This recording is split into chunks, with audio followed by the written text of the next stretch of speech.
Hello friends, welcome back to our channel UPSC Decode. We were discussing expansion and consolidation of British power in India. But before moving to the next topic, let us briefly revise the journey so far. We began by understanding the advent of Europeans in India, who initially came only for trade, but gradually transformed their trading companies into centers of political and military power.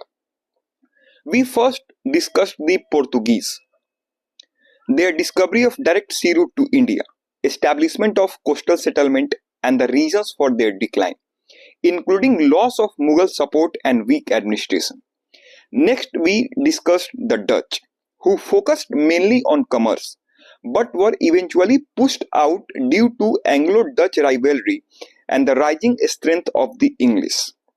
We then moved to the English and then French East India Company and analyzed their intense rivalry in India, especially through the Carnatic Wars. These wars clearly demonstrated why the English succeeded and the French failed, owing to the factors like better naval power, military discipline, financial backing, and stable political support from the British. After that, we examined India on the eve of British conquest, the decline of the Mughal Empire, weak successors after Aurangzeb, internal administrative crisis, the rise of regional state, and overall political instability. These conditions created a favorable environment for British expansion.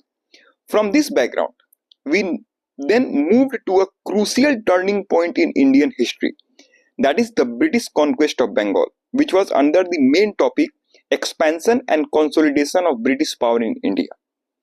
Then in that video, we discussed the Battle of Plassey, the Battle of Buxar, the introduction of Diwani, the dual system of government in Bengal, which finally established the political supremacy of English East India Company in India. Clear? So this was our journey so far. And in this video, I have provided you almost 20 to 30 UPSC prelims level question on the topic Anglo-Mysore War. Clear? तो अब हम लोग अपना main topic start कर रहे हैं और आज का हमारा टॉपिक है एंग्लो मैसूर वार। जो मेन टॉपिक आता है इसका expansion and consolidation of British power in India. So let's begin our journey now. तो जब आप स्पेक्ट्रम का रीडिंग करोगे तो उसमें आपको मिलेगा एक टॉपिक विजयनगर एम्पायर। आपको एक टॉपिक मिलेगा मेन विजयनगर एम्पायर, जो कि स्पेक्ट्रम इसका एक्सप्लेनेशन नहीं दिया हुआ उतना डिटेल में, लेकिन मैं इसके बारे में हल्का फुल्का आपको आइडिया बता रहा हूं। बट उससे पहले मैं आपको एक बैकग्राउंड क्लियर कर देता हूं।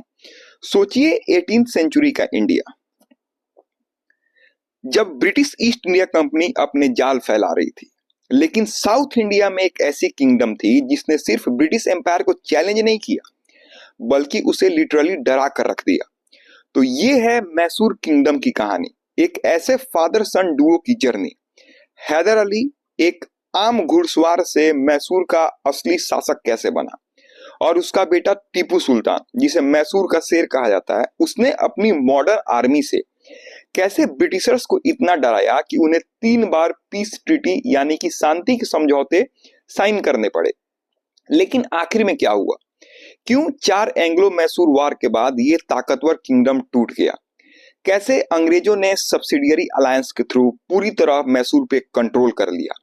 और क्यों आज भी टीपू सुल्तान एक कंट्रोवर्शियल फिगर है?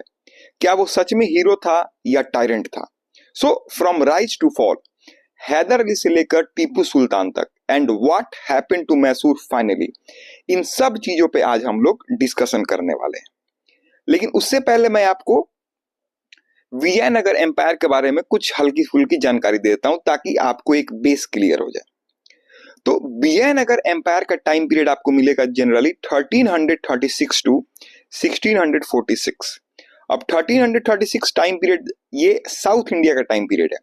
मतलब टाइम पीरियड तो सब सेम ही होता है, मतलब साउथ इंडिया कॉन्टेक्स्ट में मैं बात कर रहा हूं। तो इस समय नॉर्थ इंडिया में क्या चल रहा था? तो नॉर्थ इंडिया में 1206 में दिल्ली सल्तनत का एस्टैब्लिशमेंट हो गया था स्लेव डायनेस्टी के थ्रू। स्लेव डायनेस्टी 1206 से लेकर 1290 तक चली थी। फिर उसके बाद खिलजी डायनेस्टी आ गई थी। तो नॉर्थ इंडिया में दिल्ली सल्तनत का राज चल रहा था। क्लियर? तो असल में विजयनगर एम्पायर का एस्टेब्लिशमेंट दिल्ली सल्तनत जैसे नॉर्थ इंडियन मुस्लिम किंगडम से होने वाले अटैक्स को रोकने के लिए हुआ था। और इस एम्पायर को किसने एस्टैब्लिश किया था? तो दो भाई थे, हरिहर और बुक्का राय। हरिहर राय और बुक्का राय, जिन्होंने 1336 एडी में विजयनगर एम्पायर की फाउंडेशन रखी। और इनके गुरु थे संत विद्यारण्य। ठीक है, इन्होंने इनको इंस्पायर किया था। और ये जो एम्पायर था विजयनगर एम्पायर, इसका कैपिटल था हम्पी। हम्पी जो है यह आज के टाइम में यूनेस्को वर्ल्ड हेरिटेज साइट भी है। ये तुंगभद्रा रिवर के किनारे बसा हुआ था। क्लियर? तो विजयनगर एम्पायर में 4 डायनेस्टीज थी। तो विजयनगर एम्पायर का एस्टेब्लिशमेंट कब हुआ था? 1336 में। किसने किया था? हरिहर राय बुक्का राय ने। क्लियर? इसका कैपिटल क्या था? तो हम्पी था। हम्पी जो है तुंगभद्रा रिवर के किनारे बसा हुआ था। तो विजयनगर एम्पायर में 4 डायनेस्टी थी। पहला संगम डायनेस्टी, फिर सलूर डायनेस्टी, फिर तुलूर डायनेस्टी और फिर आराविदु डायनेस्टी। संगम डायनेस्टी जो है यह हरिहर और बुक्का राय की डायनेस्टी थी। एम्पायर की स्ट्रॉन्ग फाउंडेशन इन्हीं लोगों ने बनाया। फिर उसके बाद आती है सलूर डायनेस्टी। टाइम पीरियड इसका इंपॉर्टेंट नहीं है, टाइम पीरियड पे फोकस नहीं करना है। क्लियर? तो डायनेस्टी ने किंगडम को ब्रीफली कंसोलिडेट किया। किस डायनेस्टी ने? तो सलूर डायनेस्टी ने। विजयनगर एम्पायर को बनाया किसने? संगम डायनेस्टी ने। कंसोलिडेट किसने किया? सलूर डायनेस्टी ने। फिर आता है तुलूर डायनेस्टी। एम्पायर का गोल्डन एज इसी डायनेस्टी के अंदर आया था। इस पीरियड के फेमस रूलर थे कृष्णदेव राय। फिर अंतिम में आता है आराविडु डायनेस्टी।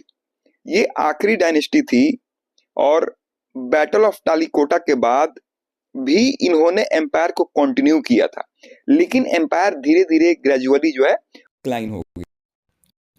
इस एम्पायर का जो विजयनगर एम्पायर है, इसका गोल्डन एज किसके टाइम आया था? तो कृष्णदेव राय के राज के समय। तो कृष्णदेव राय विजयनगर एम्पायर के सबसे ग्रेटेस्ट रूलर माने जाते हैं। उनका रेन एम्पायर के पीक पे था। ठीक है, उन्होंने बहुत से नेबरिंग किंगडम जैसे बहमनी सल्तनत, गजपति किंगडम ऑफ ओडिशा, इन सबको डिफीट किया और एम्पायर को एक्सपेंड किया। वो आर्ट, लिटरेचर, आर्किटेक्चर, इन सब के बहुत बड़े सपोर्टर थे। उनकी एडमिनिस्ट्रेशन जो थी वो बहुत ही ज्यादा एफिशिएंट थी। उन्होंने एम्पायर को प्रोविंसेस में डिवाइड किया, जिनको राज्य या फिर मंडलम कहा जाता था, ताकि इजीली उसको गवर्न किया जा सके। पोर्तुगीज ट्रैवलर्स जैसे डोमिंगो और नुनीज उनके दरबार में आए थे और उन्होंने विजयनगर की वेल्थ और ग्रैंडियर के बारे में बहुत कुछ लिखा है। अब जो विजयनगर एम्पायर था, इसका सोसाइटी कैसा था, इसका इकोनॉमी कैसा था, ये बस आपको सुनना है ताकि आपको आइडिया लगे कि विजयनगर एम्पायर आखिर था क्या। ये टॉपिक है मेडाइवल इंडिया का। तो विजयनगर एम्पायर जो था, यहाँ पे हिंदुइज्म जो था वो डोमिनेंट रिलीजन था, लेकिन रिलीजन्स को टॉलरेंस और प्रोटेक्शन मिली हुई थी। साथ साथ बाकी जितने भी रिलीजन्स थे उनको टॉलरेंस और प्रोटेक्शन मिली हुई थी। टेम्पल्स जो थे वो सोशल लाइफ का सेंटर थे। एम्पायर की इकोनॉमी बहुत स्ट्रांग थी। वेल इरिगेटेड फार्म्स से बहुत सारी क्रॉप्स होती थी। एम्पायर इंटरनेशनल ट्रेड का एक बड़ा सेंटर था। यहाँ से spices, specially black pepper, cotton, clothes, diamond, ये सारी चीजें एक्सपोर्ट होते थे। यहाँ पे पोर्ट्स भी थे, जैसे कि कैलिकट, जिसे कोझिकोड भी कहते हैं, और मंगलोर जो थे वो बिजी ट्रेड सेंटर थे। विजयनगर आर्किटेक्चर आज भी हम्पी की रूइंस में देखी जा सकती है। ठीक है, तो आखिरकार यहाँ पे एक टर्निंग पॉइंट आता है, दैट इज बैटल ऑफ टालीकोटा, जो कि स्पेक्ट्रम में स्टार्टिंग में ही लिखा हुआ है। Battle of Talikota 1565। तो विजयनगर एम्पायर की ग्रोइंग पावर से जेलस होकर दक्कन के 4 मुस्लिम सल्तनत, बीजापुर, अहमदनगर, गोलकोंडा और बीदर, इन्होंने एक साथ मिलकर अलायंस बना लिया। और इस बैटल में विजयनगर की आर्मी बहुत बुरी तरीके से हार गई। कैपिटल सिटी जो हम्पी थी उसको बुरी तरीके से लूटा गया, उसको डिस्ट्रॉय कर दिया गया और फिर उसे वैसे ही छोड़ दिया गया। तो ये बैटल एम्पायर के लिए एक डेडली ब्लो थी। एम्पायर पॉलिटिकली और इकोनॉमिकली वीक हो गया, लेकिन कंप्लीटली खत्म नहीं हुआ। आराविदु डायनेस्टी ने कुछ टाइम तक रूल किया, लेकिन एम्पायर अब कभी भी अपने पुरानी ग्लोरी को वापस नहीं ला पाया, और ये साउथ इंडिया का लास्ट ग्रेट हिंदू किंगडम माना जाता है। कौन सा? तो विजयनगर एम्पायर। क्लियर? तो बस बैटल ऑफ तालिकोटा तक पहुंचने के लिए मैंने आपको इतना बड़ा बैकग्राउंड दिया था कि आखिरकार विजयनगर एम्पायर था क्या। क्लियर? अब हम लोग आते हैं अपने मेन टॉपिक पर। तो जब स्पेक्ट्रम रीड करोगे तो आपको अब वहां से आपको देखना है सारी चीजें। देखो, बैटल ऑफ तालिकोटा कब हुआ? 1565 में। तो ये बैटल विजयनगर एम्पायर, जो कि साउथ इंडिया की एक बहुत बड़ी हिंदू किंगडम थी, उसके लिए एक डेडली ब्लो था। जैसा मैंने आपको पहले बताया, एम्पायर वीक हो गया और इवेंचुअली उसके पीसेस से कई छोटे छोटे किंगडम्स इमर्ज हुए, और इन्हीं नई बनी किंगडम में से एक था किंगडम ऑफ मैसूर, मैसूर की रियासत, जिसे वोडेयार डायनेस्टी ने 1612 में एस्टैब्लिश किया। वोडेयार एक हिंदू डायनेस्टी थी। क्लियर? तो जब आप स्पेक्ट्रम पढ़ोगे तो वहां पे आपको दो फेजेस देखने को मिलेंगे। एक फेज आपको देखने को मिलेगा 1734 से 1766 तक का, और दूसरा फेज आपको मिलेगा 1760 से लेकर 1799 तक का। इसको मैंने दो फेजेस में और ज्यादा डिवाइड कर दिया है क्लैरिफिकेशन के लिए। तो जो स्पेक्ट्रम दो इंपॉर्टेंट फेज बताता है, उसमें पहला फेज है चिक्का कृष्णराज वोडेयार सेकंड का। ये वोडेयार डायनेस्टी के एक रूलर थे। उन्होंने, उनके शासनकाल में मैसूर एक सॉलिड किंगडम बन चुका था, लेकिन आगे चलकर असली पावर जो थी वो उनके दो मिलिट्री लीडर्स के हाथों में चली गई। फिर दूसरा फेज स्टार्ट होता है 1760 से लेकर 1799 तक का। ये हैदर अली और टीपू सुल्तान का टाइम पीरियड है। ठीक है, ये हैदर अली और टीपू सुल्तान का दौर है। हैदर अली, जो कि एक टैलेंटेड जनरल और एडमिनिस्ट्रेटर था, उसने ग्रेजुअली मैसूर की जो रियल मिलिट्री और रियल पॉलिटिकल पावर थी उसको अपने हाथों में ले लिया। वो टेक्निकली रूलर नहीं था, लेकिन पूरा कंट्रोल उसी के पास था। फिर उसका बेटा आता है टीपू सुल्तान। टीपू सुल्तान ने आगे जाकर ऑफिशियली सुल्तान का टाइटल लिया और मैसूर को एक फॉर्मिडेबल पावर बना दिया। फॉर्मिडेबल का मतलब होता है बहुत ही ज्यादा ताकतवर। दोनों ही बहुत एम्बिशियस थे और उन्होंने मैसूर की बाउंड्रीज को बहुत ज्यादा एक्सपैंड भी किया। क्लियर? तो अब देखो, अब फिर यहाँ पे, अब चूंकि अंग्रेज भी यहाँ पे आ चुके हैं, अंग्रेजों ने अपने आप को बहुत ज्यादा स्ट्रांग भी बना दिया है। बाकी सारे जितने भी ट्रेडिंग कंपनीज है फॉरेन की, उन सबको डिफीट कर दिया है, ऑलमोस्ट डिफीट कर दिया उनको। फिर उसके बाद तो अंग्रेज अब पावरफुल हो चुके हैं। बैटल ऑफ प्लासी भी हो चुका है इस समय तक, 1757, बैटल ऑफ बक्सर 1764। तो अंग्रेज अब पावर में आ चुके हैं। तो अब अंग्रेजों को मैसूर की बढ़ती हुई ताकत से तीन मुख्य डर थे। किसको? अंग्रेजों को डर था मैसूर की बढ़ती हुई ताकत से, क्योंकि हैदर अली और टीपू सुल्तान मैसूर को काफी ज्यादा पावरफुल बना चुके थे, बना रहे थे और बना भी चुके थे। तो अंग्रेजों को कौन कौन सा डर था? अंग्रेजों को सबसे पहला डर था इनका फ्रेंच अलायंस का, यानी फ्रेंच कनेक्शन। दूसरा था मालाबार कंट्रोल, मालाबार कोस्ट का जो ट्रेड, मालाबार कोस्ट पे जो ट्रेड होता था उस पे कंट्रोल का। फिर तीसरा था मद्रास पे डायरेक्ट ट्रेड। तो फ्रेंच कनेक्शन क्या था? तो उस टाइम पर यूरोप में इंग्लैंड और फ्रांस के आपस में जो दुश्मनी चल रही थी, और ये उस समय देखो, उस समय इंग्लैंड और फ्रांस में आपस में दुश्मनी चल रही थी, और ये राइवलरी जो थी वो इंडिया में भी चलती थी। हैदर अली और टीपू सुल्तान ने फ्रेंच लोगों से डिप्लोमेटिक रिलेशन बनाए। फ्रेंच उन्हें मॉडर्न वेपन्स और मिलिट्री ट्रेनिंग देने लगे। अंग्रेजों को डर था कि अगर मैसूर फ्रेंच के सपोर्ट से और स्ट्रांग हो गया तो साउथ इंडिया में उनकी जो पोजीशन थी, खासकर मद्रास प्रेसिडेंसी में, वो खतरे में आ जाएगी। तो पहला फ्रेंच अलायंस। दूसरा मालाबार कोस्ट। तो मालाबार कोस्ट, जो कि अब केरला का हिस्सा है, एक बहुत ही रिच ट्रेड एरिया था। यहाँ से वैल्यूएबल स्पाइसेज जैसे कि ब्लैक पेपर, कार्डेमम, ये सारी चीजें एक्सपोर्ट होते थे। हैदर अली और टीपू सुल्तान ने इस कोस्ट पर कंट्रोल एस्टैब्लिश कर लिया था। इसका मतलब था कि इन वैल्यूएबल ट्रेड रूट्स और कमोडिटीज पर मैसूर का कंट्रोल हो गया। अंग्रेजों का कमर्शियल इंटरेस्ट इसलिए डायरेक्टली थ्रेटन्ड फील हो रहा था, क्योंकि उनकी जो प्रॉफिट था उनका वो कम हो रहा था। फिर तीसरा था मद्रास पे ट्रेड। मद्रास, जो कि अब चेन्नई का है, चेन्नई आप समझो, इंग्लिश ईस्ट इंडिया कंपनी का साउथ इंडिया का हेडक्वार्टर था। जब मैसूर इतना पावरफुल बन गया और उसने अपना एम्पायर एक्सपेंड किया, तो मद्रास इंग्लिश कंट्रोल के बिल्कुल करीब आ गया। मैसूर की आर्मी डायरेक्टली मद्रास पर अटैक कर सकती थी, जैसा कि उन्होंने किया भी। तो ओवरऑल ये चीजें आपको समझ आ गई होंगी। तो ओवरऑल इसका समरी क्या है? तो समरी ये है कि विजयनगर एम्पायर के गिरने के बाद साउथ इंडिया में कई नए नए राज्य बने, रियासतें बनी। वोडेयार डायनेस्टी ने मैसूर को एस्टेब्लिश किया। हैदर अली और टीपू सुल्तान के अंदर मैसूर एक बहुत ही ताकतवर फोर्स बनकर उभरा। अंग्रेजों को तीन चीजें डराने लगी: मैसूर का फ्रेंच से दोस्ती करना, मैसूर का मालाबार कोस्ट के प्रॉफिटेबल स्पाइस ट्रेड पर कंट्रोल, मैसूर की बढ़ती हुई पावर से मद्रास पर डायरेक्ट खतरा। इन्हीं टेंशन की वजह से अंग्रेजों और मैसूर के बीच 4 एंग्लो मैसूर वार भी हुए, 1767 से लेकर 1799 तक, जिसमें आखिर में टीपू सुल्तान की जो शहीदी थी, वो टीपू सुल्तान शहीद होता है और मैसूर पर कंपनी का कंट्रोल पूरी तरह से हो जाता है। तो मैसूर जो था, जो कि एक पावरफुल किंगडम था, वो एक पूरी तरह से एक मेस बन गया, मैसूर का मेस। तो इसकी भी एक अलग कहानी है। तो इसको मैं अगर आपको एक बस नॉर्मली समराइज कर रहा हूं, उसके बाद हम लोग मेन टॉपिक पे आएंगे। तो देखो, मैसूर की खराब हालत जो हुई बाद में, उसके दो मेन पिलर थे, एक तो इंटरनल पॉलिटिक्स और दूसरा एक्सटर्नल थ्रेट। अब इंटरनल पॉलिटिक्स में क्या क्या आएगा? Internal politics and external threat.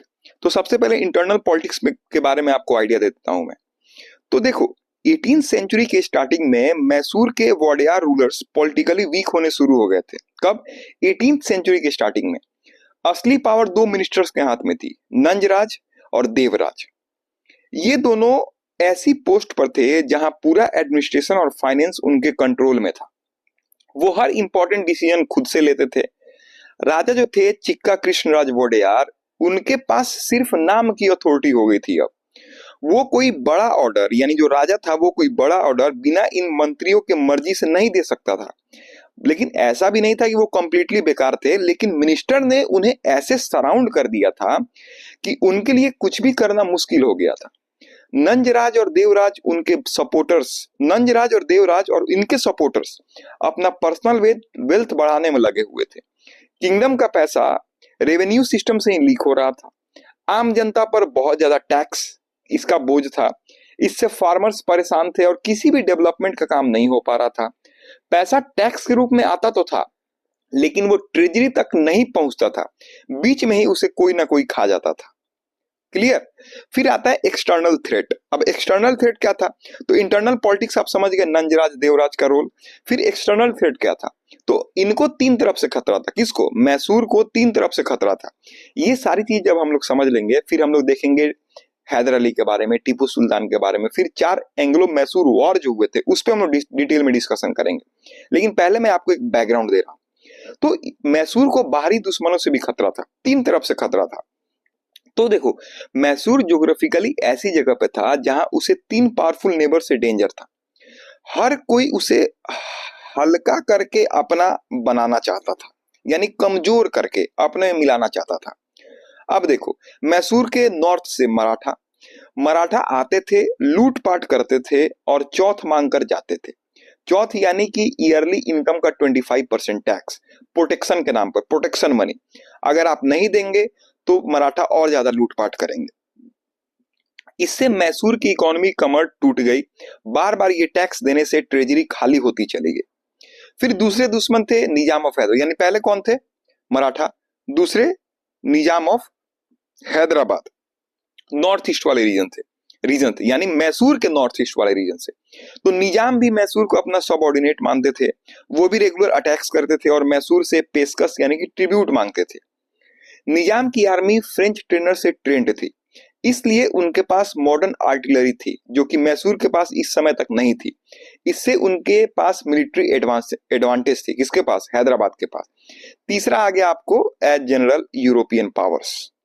Madras में उनकी स्ट्रॉन्ग प्रेजेंस थी। किसकी? अंग्रेजों की। वो मैसूर की ग्रोइंग पावर से परेशान हो रहे थे। फ्रेंच भी साउथ इंडिया में अपना इन्फ्लुएंस बढ़ाना चाहते थे। वो कभी मैसूर से दोस्ती करते तो कभी उसके दुश्मनों से। तो इम्पैक्ट क्या हुआ कि इन यूरोपियंस की राइवलरी ने मैसूर की पॉलिटिक्स को और कॉम्प्लेक्स बना दिया। किसी एक से दोस्ती, दूसरे से दुश्मनी जैसे थी। क्लियर? तो अब इन सब का नतीजा क्या हुआ, इन इंटरनल थ्रेट का, एक्सटर्नल थ्रेट का, इंटरनल पॉलिटिक्स और एक्सटर्नल थ्रेट का नतीजा क्या हुआ? तो इन सब प्रॉब्लम्स का एक कंबाइंड रिजल्ट आया कि ट्रेजरी खाली हो गई, मिलिट्री वीक हो गई, पॉलिटिकल इंस्टेबिलिटी आ गई, पावर वैक्यूम क्रिएट हो गया। मराठा या निजाम को टैक्स देने और मिनिस्टर के करप्शन की वजह से राज्य का खजाना बिल्कुल खाली था। फौज को पैसे नहीं मिल पाते थे, डेवलपमेंट वर्क रुक गया था। पैसा नहीं तो नए सोल्जर्स की रिक्रूटमेंट नहीं हो पाती, ना ही मॉडर्न वेपन्स खरीदे जा सकते थे। पुराने टैक्टिक्स और वेपन्स के साथ मराठा जैसे फास्ट मूविंग एनिमीज या फ्रेंच ट्रेंड निजाम की आर्मी का मुकाबला करना मुश्किल था। लोग मिनिस्टर से नाराज थे, राजा बेबस था, कोई सेंट्रल अथॉरिटी नहीं थी जो डिसीजन ले सके।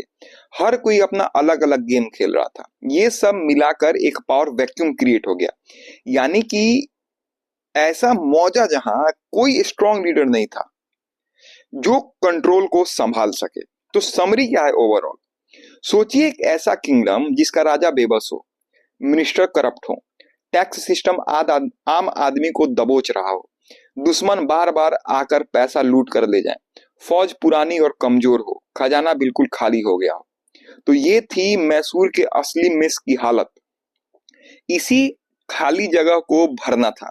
लोग एक ऐसे लीडर की तलाश में थे जो इन सब प्रॉब्लम्स का सॉल्यूशन निकाल सके, और इसी तलाश ने हैदर अली जैसे स्ट्रॉन्ग लीडर को आगे आने का परफेक्ट मौका दिया।